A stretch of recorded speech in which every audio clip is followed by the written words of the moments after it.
Dans une grosse société, on passe beaucoup de temps en réunion et c'est plus difficile d'avoir un impact.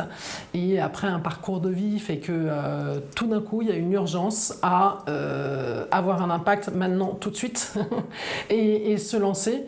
Et j'ai de la chance parce que j'ai plutôt confiance en moi, donc je me suis dit que c'était possible. Je m'appelle Marie Combarieux et je suis la fondatrice de la société Ecodrop. J'ai pu échanger avec mon employeur chez Saint-Gobain en disant est-ce qu'il est possible ici d'avoir un soutien pour pouvoir lancer une activité. Et même si ce n'était pas construit, ils ont réussi à trouver le moyen de me laisser du temps par rapport à mon activité et de me dire bon bah écoute, tu as 2 mois pour faire ton business plan, pour voir si effectivement ça vaut la peine. Et puis au bout de 2 mois, si jamais tu trouves que ça vaut la peine, lance-toi et puis on verra si on t'accompagne après d'un point de vue capital. Et puis si jamais tu veux pas, parce que tu te rends compte que finalement c'est pas viable, tu récupères ton poste. Donc en fait là c'est le choix idéal. Et bien sûr je me suis rendu compte que ça en valait la peine, il fallait y aller, il y avait tellement de choses à faire. Et donc j'ai décidé de monter la structure. Saint-Gobain a décidé de m'accompagner. Donc j'ai regardé le marché profondément. Et je me suis rendu compte que la gestion des déchets était organisée par des gros acteurs type Veolia, Suez, etc., qui s'adressaient aux gros producteurs, aux gros producteurs de déchets qui sont les grosses entreprises type Bouygues qui font des gros chantiers. Mais en fait, le bâtiment est organisé par 500 000 petites entreprises, des entreprises de moins de 20 salariés qui sont ces artisans.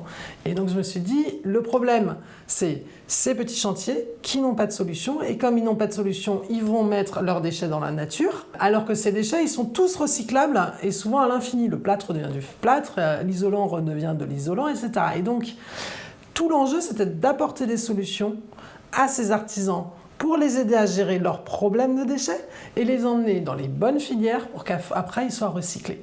Rapidement, on s'est rendu compte qu'ils ont besoin, surtout qu'on vienne chercher les déchets sur leur chantier. Ça ne suffit pas d'avoir une solution proche de leur chantier, mais il faut qu'on vienne carrément les chercher sur leur chantier. Eux, ils s'occupent d'aller monter les cloisons, rénover la salle de bain, et ils n'ont pas envie d'aller perdre leur temps dans les embouteillages pour emmener ces déchets à la déchetterie. Et du coup, on a créé plein de solutions de transport des déchets adaptées à leurs besoins. J'ai fait 3 levées de fonds. La petite au début, c'est vraiment Love Money, les copains, les anciens collègues et moi, le groupe Saint-Gobain. Ensuite, une vraie levée de fonds auprès de...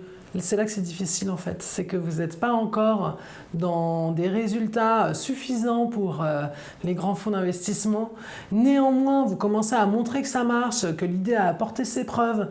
Donc c'est ce moment-là qui est un peu compliqué en levée de fonds et heureusement, il y a des business angels qui y vont. Alors, il faut y avoir accès, il y a des méthodes pour ça. Et donc, c'est ce qu'on a fait, où là, on a levé 700 000 € et puis grâce à ça, on a pu développer commercialement et en décembre dernier, on a fait une grosse levée de fonds, 5 millions d'euros auprès de gros fonds d'investissement parce qu'on avait apporté la preuve que ça marchait très bien et après c'est juste une histoire de stratégie et de métriques, c'est plus facile. Dans le monde de l'entrepreneuriat, il y a ce truc génial, c'est qu'en fait on n'est pas du tout seul parce que tout le monde accepte de répondre et donc voilà, c'est pas formel.